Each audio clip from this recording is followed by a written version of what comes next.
നമുക്ക് അജയുടെയും ഭൂമിയുടെയും നാളത്തെ നല്ലൊരു കഥ കേട്ടാലോ? വീഡിയോ ഇഷ്ടപ്പെടുവാണെങ്കിൽ ഒന്ന് ലൈക്ക് ചെയ്ത് ഹൈപ്പ് ചെയ്യാൻ മറക്കരുത്. അതോടൊപ്പം തന്നെ ആദ്യമായി കാണുന്നവരാണെങ്കിൽ സബ്സ്ക്രൈബ് ചെയ്യാനും മറക്കരുത് കേട്ടോ. ഭൂമിക്ക് ഒരു കാര്യം മനസ്സിലായി. തന്റെ പിന്നാലെ തന്നെ ഒരു കൊലയാളി പതുങ്ങി വരുന്നുണ്ട്. അയാളുടെ ലക്ഷ്യം ഒരു പക്ഷെ താനായിരിക്കാം, അല്ലെങ്കിൽ ഈ കത്തായിരിക്കാം. അതെങ്ങനെ വെറുതെ വിട്ടിട്ട് കാര്യമില്ലല്ലോ. അപ്പൊ തന്റെ ഊഹ ശരി തന്നെയാണ്. തന്റെ പിന്നാലെ തന്നെ ഒരാളുണ്ടായിരുന്നു. അത് ഭൂമിക്ക് ഉറപ്പായി. അപ്പൊ തന്റെ അച്ഛനെ കൊന്നയാള് തന്നെയാണ് തന്റെ പിന്നാലെ വന്നിരിക്കുന്നത്. ഒരു പക്ഷെ ഈ കത്തിലെ രഹസ്യങ്ങൾ അറിയാനായിട്ടായിരിക്കും അയാൾ വന്നിരിക്കുന്നത്. അയാൾക്കിട്ടൊരു പണി കൊടുക്കാൻ പറ്റിയില്ല. ഭൂമിക്ക് വല്ലാത്തൊരു സന്തോഷം തോന്നി. അയാൾ ആരുടെ അടുത്തേക്കാണ് ആ കത്ത് കൊണ്ട് പോയെന്നറിയത്തില്ല. ആർക്കാണെങ്കിലും ഒരു ഇടിവെട്ട് പണി തന്നെയാണ് ഭൂമി കൊടുത്തിരിക്കുന്നത്. ഭൂമി എന്ത് ചെയ്തു? ഒറിജിനൽ കത്ത് അവിടെ നിന്ന് മാറ്റിയിട്ട് വേറൊരു ഫേക്ക് ആയിട്ടൊരു കത്ത് അവിടെ എഴുതി വെച്ചിട്ടുണ്ടായിരുന്നു. അതാണ് അയാൾ എടുത്തുകൊണ്ട് പോയത്.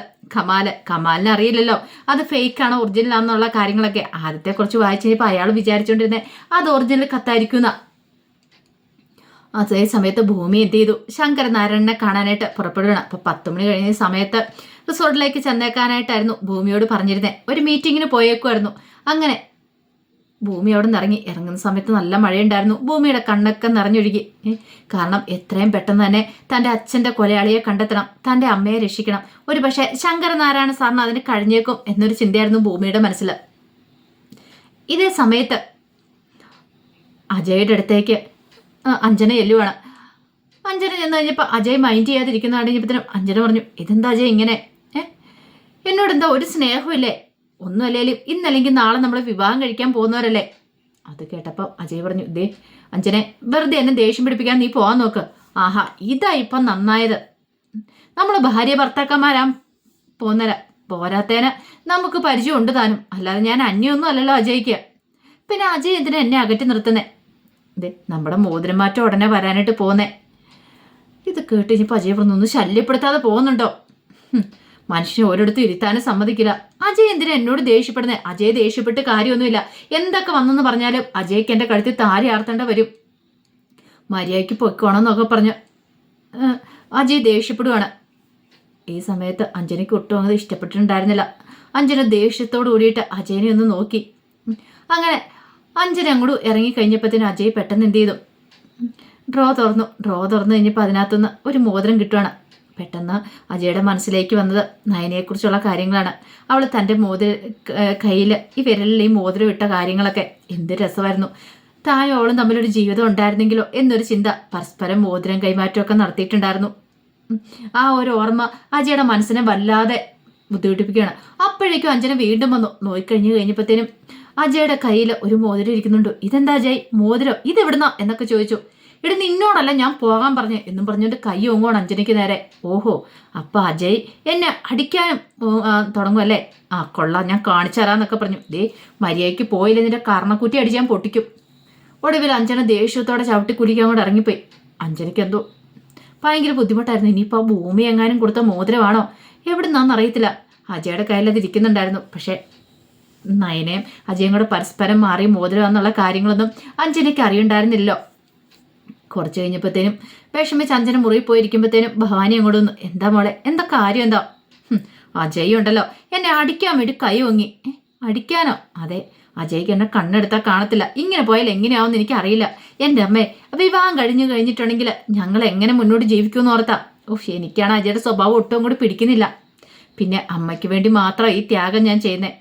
എൻ്റെ മോളെ, അതൊക്കെ നമുക്ക് നേരെയാക്കി എടുക്കാം. കല്യാണം ഒന്ന് കഴിഞ്ഞോട്ടെ. കല്യാണം കഴിഞ്ഞു കഴിഞ്ഞാൽ പിന്നെ മോളുടെ വരുതിയിൽ അജയ് വരും. മോള് പറയുന്നതൊക്കെ അനുസരിക്കുകയും ചെയ്യും. പിന്നെ അറിയാലോ, മോളുടെ കൺട്രോളിലായിരിക്കും കുടുംബത്തിലെ കാര്യങ്ങളൊക്കെ. അമ്മേ, അതൊക്കെ വല്ലതും നടക്കുമോ? നടത്തും. ഈ ഭവാനി ആരാന്ന് മോൾക്കെതിരായിട്ട് മനസ്സിലായിട്ടില്ല. ഈ കുടുംബത്തിൽ ആർക്കും മനസ്സിലായിട്ടില്ല. അതെന്താ അമ്മ അങ്ങനെ പറഞ്ഞേ? പെട്ടെന്ന് ഭവാനി പറഞ്ഞു, ഒന്നുമില്ല, മോൾ ധൈര്യമായിട്ടിരിക്കുക. ബാക്കി കാര്യങ്ങളൊക്കെ ഞാൻ നോക്കിക്കോളാം. ഈ കല്യാണം നടക്കും. ഇത് മുടങ്ങാനൊന്നും പോകുന്നൊന്നുമില്ല. അത് ഭവാനി ഉറപ്പ് കൊടുക്കുവാണ്. പിന്നീട് ഭവാനി പുറത്തേക്ക് ഇറങ്ങിയിട്ട് കമാലിനെ വിളിച്ചു. കമാലെ, നീ എവിടെയാന്ന് ചോദിച്ചു. ഇത് ഞാൻ വന്നുകൊണ്ടിരിക്കാൻ പാടാം, ഇവിടുന്ന് ഇവിടം വരെ എത്തണ്ടേ? ശരി, വന്നിട്ട് നീ എന്നെ വിളിച്ചാൽ മതി, ഞാൻ പുറത്തേക്ക് ഇറങ്ങി വരാമെന്ന് പറഞ്ഞു. പിന്നെ ഒരു കാരണവശാലും ഈ വീട്ടിലുള്ള ആരും നിന്നെ കാണാൻ പാടില്ല. അതൊക്കെ ഞാൻ ഏറ്റു. മതിൽ ചാടിക്കിടന്ന് ഞാൻ വന്നോളാന്ന് പറഞ്ഞു. അതേസമയം ഭൂമി എന്ത് ചെയ്തു? ശങ്കരനാരായണനെ കാണാനായിട്ട് ചെല്ലുവാണ്. ഭൂമിയെ കണ്ടു കഴിഞ്ഞപ്പോൾ ശങ്കരനാരായണന് ഭയങ്കര സന്തോഷമായി. ആഹാ, ഇതാരും ഭൂമിജയോ? എന്തൊക്കെയുണ്ട് വിശേഷങ്ങളൊക്കെ? എത്ര നാളായി കണ്ടിട്ട്? അത് പിന്നെ ഞാൻ സാറിനെ ഒന്ന് കാണാൻ വേണ്ടി വന്ന. അല്ല എന്താ ഇപ്പം എന്നെ കാണാനായിട്ട്? അതെ, എനിക്ക് ഒരു കേസിൻ്റെ ചില സംശയങ്ങളും കാര്യങ്ങളൊക്കെ ഉണ്ട്, അതിനെക്കുറിച്ചൊന്ന് പറയാൻ വേണ്ടിയിട്ടാന്ന് പറഞ്ഞു. ആ അതാണോ കാര്യം? ദേ നല്ല ബുദ്ധിയുള്ള കുട്ടിയല്ലേ നീ, നിനക്ക് തന്നെ കണ്ടുപിടിക്കാവുന്നല്ലേ ഉള്ളൂ, അതിപ്പോൾ എന്നോട് വന്ന് ചോദിക്കേണ്ട കാര്യമുണ്ടോ? അതല്ല സാറേ, എനിക്ക് സാറിൻ്റെ ഒരു ഉപദേശം കൂടെ വേണമെന്ന് പറഞ്ഞു. അങ്ങനെ ഭൂമി തൻ്റെ അച്ഛനാണ് മരിച്ചത്, കൊന്ന അമ്മയാണെന്ന് പറഞ്ഞെന്നൊരു ശങ്കരനാരായണൻ്റെ ആദ്യം, അല്ലാതെ തെളിവുകളും കാര്യങ്ങളൊക്കെ കാണിച്ചിട്ട് ഇങ്ങനെ ഒരു കൊലപാതകം നടന്നിട്ടുണ്ട് എന്നൊക്കെ പറഞ്ഞുകൊണ്ട് ഇങ്ങനെ പറഞ്ഞു കൊടുക്കുകയാണ്. ഒടുവിൽ ശങ്കരനാരായണൻ പറഞ്ഞു, എന്താണെങ്കിലും ഈ സ്ത്രീയല്ല ഇവിടെ ഇയാളെ കുത്തിയിരിക്കുന്നത്, അത് ഇതിനകത്തുനിന്ന് തന്നെ വ്യക്തമാന്ന് പറഞ്ഞു. അല്ല ഭൂമിക്ക് എന്താ ഈ കേസിൽ ഇത്ര താല്പര്യം? ഭൂമി എന്തിനാ ഇതുമായിട്ട് നടക്കണമെന്നൊക്കെ ഇങ്ങനെ ശങ്കരനാരായണൻ ചോദിച്ചു. അപ്പോഴാണ് ഭൂമി ആ കാര്യം പറയണേ. സാറേ, ഈ മരിച്ചത് എൻ്റെ അച്ഛനാ, കൊന്നതെന്ന് പറയുന്നത് എൻ്റെ അമ്മയാന്ന് പറഞ്ഞു. ഒരു നിമിഷം ശങ്കരനാരായണൻ ഞെട്ടിപ്പോയി. ഭൂമി, അതെ, എനിക്ക് എൻ്റെ അമ്മയെ രക്ഷിച്ചാൽ മതിയാവുള്ളൂ. എൻ്റെ അമ്മ ഒരു തെറ്റും ചെയ്തിട്ടില്ലെന്ന് എനിക്ക് കോടതിയിൽ തെളിയിക്കണം. അതിന് വേണ്ടിയിട്ടാണ് ഞാൻ ഇത്ര ദൂരം സാറിനെ കാണാൻ വന്നിരിക്കുന്നത്. ഇതിൻ്റെ പിന്നിൽ ഒരു കൊലയാളി മറിഞ്ഞിരിക്കുന്നുണ്ട്, അതെനിക്കിന്ന് മനസ്സിലാവുകയും ചെയ്തു. പിന്നീട് കാര്യങ്ങളൊക്കെ പറയുകയാണ്. ശങ്കരനാരായണൻ പറഞ്ഞു, ഭൂമി നിനക്ക് എന്ത് സഹായം വേണം ഞാൻ ചെയ്തു തരാം, നീ ധൈര്യമായിട്ടിരിക്കുക, ആ കൊലയാളിയെ നമുക്ക് പുറത്തു കൊണ്ടുവരാനായിട്ട് സാധിക്കും. അപ്പോഴേക്കും ഭൂമി പറഞ്ഞു, സാറേ എനിക്ക് എൻ്റെ അച്ഛനെ നഷ്ടമായി, പക്ഷെ ഇനി എനിക്ക് എൻ്റെ അമ്മയും കൂടെ നഷ്ടപ്പെട്ടിട്ടുണ്ടെങ്കിൽ ഞാൻ ജീവിച്ചിരുന്നിട്ട് കാര്യമില്ല. സാരമില്ല ഭൂമി, അങ്ങനെയൊന്നും സംഭവിക്കില്ല, അമ്മയ്ക്ക് ഒരു പോറൽ പോലും പറ്റില്ല, ധൈര്യമായിട്ടിരിക്കാൻ പറഞ്ഞു. അങ്ങനെ ഭൂമിക്ക് വേണ്ടുന്ന നിയമോപദേശമൊക്കെ ശങ്കരനാരായണൻ കൊടുത്തു. പിന്നീട് ശങ്കരനാരായണൻ ഒരു നമ്പർ കൊടുത്തു. എന്നിട്ട് പറഞ്ഞു, അതെ എന്താവശ്യമുണ്ടെങ്കിലും ഇതിനകത്തേക്ക് വിളിക്കണം എന്ന് പറഞ്ഞിട്ട് ഒരു നമ്പർ കൂടെ കൊടുക്കുകയാണ്. അങ്ങനെ ഭൂമി അവിടെ നിന്ന് ഇറങ്ങി. അതേ സമയത്ത് കമാൽ എന്ത് ചെയ്തു? ഭവാനിയെ കണ്ടിട്ട് വരുവാണ്. അപ്പോഴേക്കും ഏകദേശം സന്ധ്യയോടെ എടുത്തിരുന്നു. ഭവാനി കമാൽ വിളിച്ചു കഴിഞ്ഞപ്പോഴത്തേനും പുറത്തേക്ക് ഇറങ്ങി വന്നിട്ട് അവിടെ മറിഞ്ഞു നിൽക്കുവാണ്. അപ്പോഴേക്കും കമാൽ വന്ന്, ദേ മാഡം കത്തും കാര്യങ്ങളും കിട്ടിയിട്ടുണ്ട് എന്ന് പറഞ്ഞു. അല്ല ഇനിയിപ്പം അവളവിടെ അന്വേഷിച്ചാലും അവൾക്ക് നീ അടുത്തെന്നൊരു സംശയവും കാര്യങ്ങളൊന്നും ഇല്ലല്ലോ, നിന്നെ ആരെങ്കിലും കണ്ടോന്ന് ചോദിച്ചു. എന്നെ ആരും കണ്ടിട്ടൊന്നും ഇല്ല എന്ന് പറഞ്ഞു. എങ്കിൽ പിന്നെ കുഴപ്പമൊന്നുമില്ല.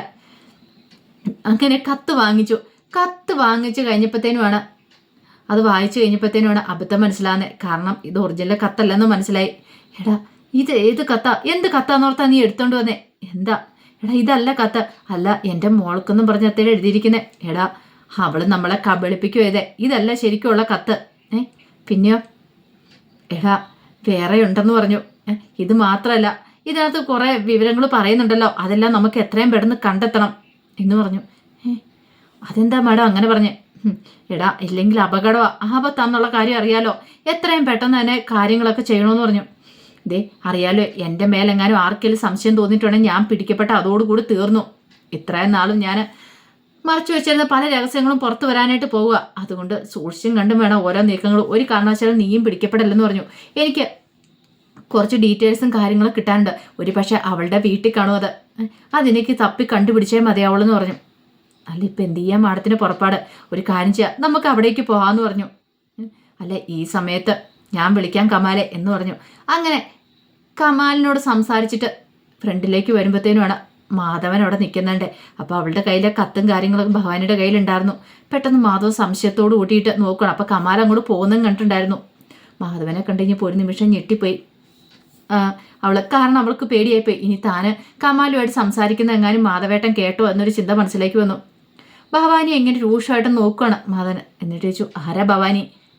നിന്നെ ഇപ്പം കാണാൻ വന്നിട്ട് പോയതാരാ? അത് പിന്നെ ഞാൻ. അപ്പോഴാണ് കയ്യിലൊരു പേപ്പർ ഇരിക്കുന്നാണ്ട്. ഇതെന്താ അത്? അത് പിന്നെ അത് ഞാൻ എന്നൊക്കെ പറഞ്ഞുകൊണ്ട് ആകെപ്പാടെ വല്ലാത്തൊരു വെപ്രാളം. അത് മാധവൻ പ്രത്യേകം ശ്രദ്ധിക്കുകയും ചെയ്തു. എന്തോ ഭവാനിയുടെ മുഖത്തൊരു കള്ള ലക്ഷണം ഉണ്ടല്ലോ എന്നൊരു ചിന്തയുണ്ടായി. പെട്ടെന്ന് ഭവാനി ഒരു കള്ളത്തരം പറഞ്ഞു, അതെന്നെ കാണാൻ വേണ്ടി വന്നാ, ഈ കത്തും തരാൻ വേണ്ടി വന്നാന്ന് പറഞ്ഞു. കത്തോ? എന്ത് കത്ത്? ഇങ്ങ് തരാൻ പറഞ്ഞു. അത് ഒരു തോട്ടത്തിലെ കാര്യത്തെക്കുറിച്ച് എന്നൊക്കെ പറഞ്ഞുകൊണ്ട് ഇങ്ങനെ വെറുതെ ഒരു ഒഴിവൊഴികളൊക്കെ പറഞ്ഞിട്ട് പെട്ടെന്ന് തന്നെ അങ്ങോട്ട് ഭവാനി കയറി പോവാണ്. എന്തോ ഒരു കള്ളലക്ഷണം ഉണ്ടല്ലോ, എന്തോ അത്ര കാണാൻ വന്നാണെങ്കിൽ എന്തുകൊണ്ട് മുൻവശത്തേക്ക് വന്നില്ല? മറിഞ്ഞെന്ന് പോയി അവർ തമ്മിൽ രഹസ്യമായിട്ട് സംസാരിക്കേണ്ട കാര്യമൊന്നുമില്ലല്ലോ. അങ്ങനെ മാധവന്റെ മനസ്സിലും ചില സംശയങ്ങളൊക്കെ ഉണ്ടാവുന്നുണ്ട്. അജയുടെ അച്ഛൻ്റെ മനസ്സിൽ. അതിൻ്റെ കഥകളൊക്കെ നമ്മൾ കാണാൻ പോകുന്നത്. ആ വിശേഷങ്ങൾക്കായി നമുക്ക് എല്ലാവർക്കും കാത്തിരിക്കാം കേട്ടോ. ഒരിക്കൽ കൂടി എല്ലാവർക്കും ശുഭരാത്രി നേർന്നുകൊണ്ട് നിർത്തുന്നു. നന്ദി.